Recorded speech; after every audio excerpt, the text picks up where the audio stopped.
नमस्कार छात्र छात्राओं। द्वितीय वर्ष भूगोल की कक्षा में आप सभी का स्वागत है।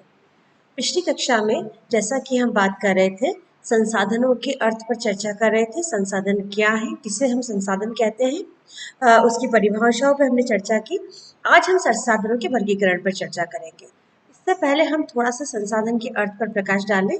वास्तव में संसाधन हर उस वस्तु को, हर उस प्रयास को कहा जाता है जिससे आपके किसी कार्य के अंदर आसानी हो, जिससे आपकी किसी आवश्यकता की पूर्ति हो या आपकी किसी कठिनाई का समाधान निकल जाए। वो सभी चीजें संसाधन के अंतर्गत आती हैं। अब संसाधनों का जब हम वर्गीकरण कर रहे थे तो कल हमने एक थोड़ा सा ध्यान दिया था कि संसाधन क्योंकि इतना विस्तृत क्षेत्र है, इसे एक आधार पर वर्गीकृत नहीं किया जा सकता। तो कई आधारों पर हम संसाधनों को वर्गीकृत कर सकते हैं। ऐसा करते हुए हमने सबसे पहले प्रकृति के आधार पर संसाधनों का वर्गीकरण किया और हमने दो तरह के संसाधन देखे, प्राकृतिक संसाधन और मानवीय संसाधन। प्राकृतिक संसाधन वे हैं जो प्रकृति ने हमें दिए हैं, मानवीय संसाधन वे हैं जो मनुष्य ने हमें दिए हैं। यानी मनुष्य ने जिन वस्तुओं को बनाया है, जिन कार्यों को बनाया है, वो सभी मानवीय संसाधन कहलाते हैं। तो बात प्राकृतिक संसाधन और मानवीय संसाधन पर हमने कल चर्चा की। आज हम दूसरा संसाधन देखेंगे, वो है भौतिक आधार पर, जिसमें हम जैविक और अजैविक संसाधन, दो प्रकार के संसाधन देखते हैं। अजैविक संसाधन यानी जिसमें जीवन नहीं है। ये शब्द बार बार आपकी चर्चा में आता है। जैविक संसाधन में सभी संसाधन आते हैं जिनके अंदर जीवन नहीं, यानी पत्थर, मिट्टी, आपका वायु, अग्नि, सारे जो भौतिक वस्तुएं हैं, चट्टानें हुई, आपका ये सारी भौतिक वस्तुएं जो जो अपने आप में जीवन नहीं रखती, वो अजैविक संसाधन है। और वनस्पति, पशु जगत, जीव जंतु, ये सभी कुछ जैविक संसाधन है। तो दो तरह के संसाधन है प्रकृति ने हमें दिए हुए, या तो वो भौतिक है और अजैविक है, या फिर जैविक है, यानी जिनमें जीवन है, जो वृद्धि कर सकते हैं, वो सभी चीजें जैविक के अंदर गिनी जाती है। और जिनमें वृद्धि नहीं हो सकती, जो स्वतः ही अपना विकास नहीं कर सकते, वो अजैविक कहलाते हैं। तो इस तरह से दो संसाधन हुए भौतिक के अनुसार, जैविक और अजैविक। तीसरा जो उपलब्ध है, उपलब्धता के आधार पर, यानी कि उनकी अवेलेबिलिटी के आधार पर, वितरण के आधार पर, हम संसाधनों को चार भागों में बांट सकते हैं। पहला है सर्वसुलभ। सर्वसुलभ संसाधन वो होते हैं जो हर जगह मिल जाते हैं, लगभग हर जगह मिल जाते हैं। जैसे हवा, हवा कहीं लाने की या रखने की जरूरत नहीं पड़ती, सारे वातावरण में हवा फैली हुई है और सब जगह मिल जाती है। परंतु ये आवश्यक नहीं है कि हवा जहाँ मिलती है वो उतनी ही गुणवत्ता वाली हो जितनी एक जगह पर है। कई जगह प्रदूषित हवा होती है, कई जगह स्वच्छ हवा होती है, कई जगह बहुत आर्द्रता होती है। तो गुणात्मक रूप से उसमें अंतर हो सकता है, परंतु वायु एक सर्वसुलभ संसाधन है, यानी हर कहीं आपको मिल जाता है। पानी भी एक सर्वसुलभ संसाधन माना जाता है, परंतु कुछ रेगिस्तानी इलाकों में उसका सर्वथा अभाव मिलता है। इस कारण हम इसको पूरे सर्वसुलभ की संज्ञा में नहीं रह सकते। तो सामान्यतः जो संसाधन है वो सर्वसुलभ कहलाते हैं, जो हर जगह, हर आसानी से मिल जाते हैं। सूर्य का प्रकाश हुआ, जो हमें सुबह होते ही सब जगह मिल जाता है। मिट्टी है, मिट्टी भी सभी तरफ फैली हुई है।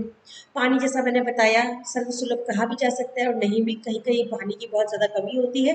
तो इस तरह से संसाधन जो लगभग सभी जगह न्यूनाधिक रूप से मिल जाते हैं, उसमें मिट्टी, पानी, वायु और सूर्य का ताप सम्मिलित किए जाते हैं।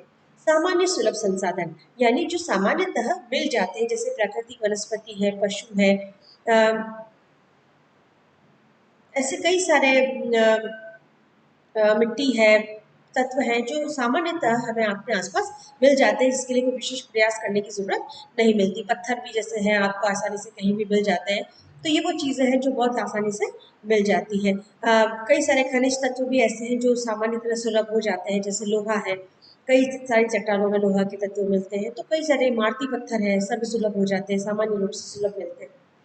कुछ संसाधन ऐसे होते हैं जो दुर्लभ होते हैं, यानी बहुत कहीं कहीं कहीं मिलते हैं, जैसे सोना हुआ, कुछ महंगे धातु हुए, तांबा हुआ, सीसा, हीरा, अभ्रक, क्वार्ट्ज, इस तरह के महंगे संसाधन हैं जिनको कहीं कहीं उनकी उपलब्धि है, सब तरफ उनकी उपलब्धि सामान्य रूप से देखने को नहीं मिलती।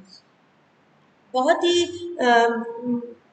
पेट्रोल और गैस भी मेरे हिसाब से हम भी ले सकते हैं, क्योंकि वो सामान्यतः सुलभ नहीं है। कुछ विशेष स्थानों पर ही पेट्रोल के भंडार हैं पूरे विश्व में, फैले हुए नहीं है, हालांकि बड़े मात्रा में पेट्रोल विश्व में मिल रहा है।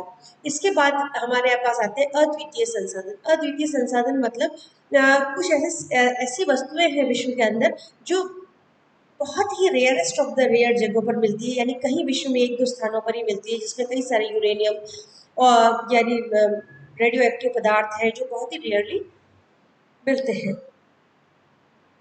तो इस तरह से हम लोग मानते हैं कि कई संसाधन तो हैं जो बहुत इजी अवेलेबल है, हर जगह मिलते हैं, और कई संसाधन ऐसे हैं जो मुश्किल से मिलते हैं। परंतु एक संसाधनों को लेकर जो एक सोच है, मैं उसको बताना चाहूंगी यहाँ पर। हमारी जो सोच है कि हाँ ये तो बहुत आसानी से मिल जाता है, या इसकी हमारे पास कीमत नहीं है। जैसे नॉर्मली हम किसी चीज़ का मूल्य किस बात पे लगाते हैं? उसकी उपलब्धता के आधार पर।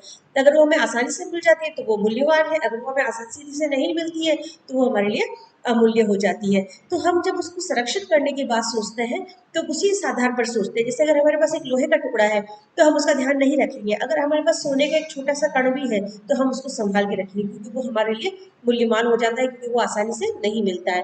तो हमारी जो ये मूल्य को लेकर जो हमारी सोच है, यानी उपलब्धता को लेकर जो हमारी सोच है, उसमें थोड़ी समस्या आ जाती है। जब हम ये मान लेते हैं कि ये तो बहुत इजीली अवेलेबल है, तो उस चीज़ का मूल्य हमारे लिए बहुत कम हो जाता है, और उसको संभालने या उसको संजोने की जो हमारी सोच है वो समाप्त हो जाती है। जैसे हवा की एक एग्जांपल ले लेते हैं।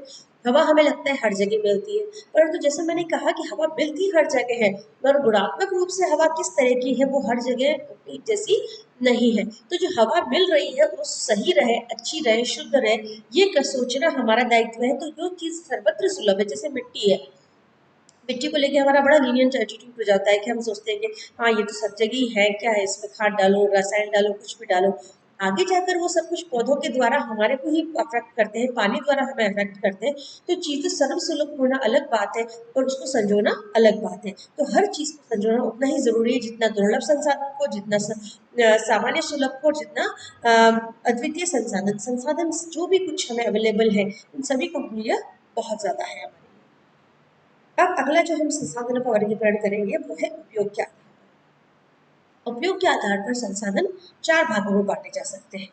पहला जो है जिसे हम कहेंगे गुप्त संसाधन। अब गुप्त संसाधन क्या है?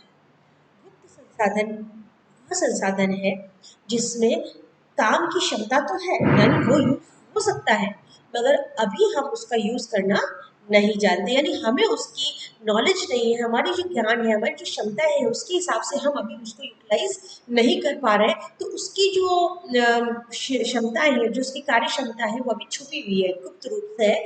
तो वो हमारे लिए गुप्त संसाधन है। सामान्यतः जैसे सौर शक्ति, पहले हम उसको अवेलेबल थी, हमें हमेशा से अवेलेबल थी, पर हम उसको संसाधन की तरह नहीं यूज कर पा रहे थे, परंतु आज यूज कर रहे हैं। हर जगह ऐसा नहीं हो पा रहा है, कई जगह लोग यूज कर पा रहे हैं, कई जगह नहीं। तो ये अभी भी उनके लिए लेटेंट रिसोर्स है, यानी उसका पोटेंशियल यूज अभी तक नहीं हो पाया है।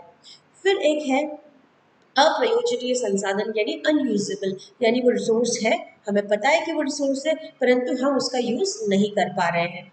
ऐसी जगह पर जहाँ पे तकनीकी विकास नहीं है, या मानवीय संख्या कम है, या मानवीय ज्ञान की कमी है, ऐसी जगह पर उपलब्ध संसाधनों का भी इस्तेमाल नहीं हो पाता है, और वह अप्रयोजनीय संसाधन बन के रह जाते हैं। जैसा मैंने कल एक एग्जाम्पल बताया कि अफ्रीका संसाधनों से भरा पड़ा है, परंतु वहाँ मानवीय क्षमताओं की कमी के कारण, कई सारी राजनीतिक परेशानियों के कारण उनका पूरी तरह से यूज नहीं हो पा रहा है।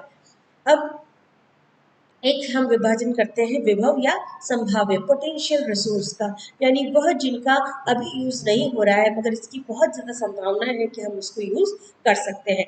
सौर भी उसके अंदर आता है। कई सारे हम ऐसे जैसे समुद्र है, 60-70% धरातल पर समुद्र है। समुद्र धरातल के ऊपर तो हमने सारे खनिज यूज कर लिए हैं, जो भी खनिज हमें पता है।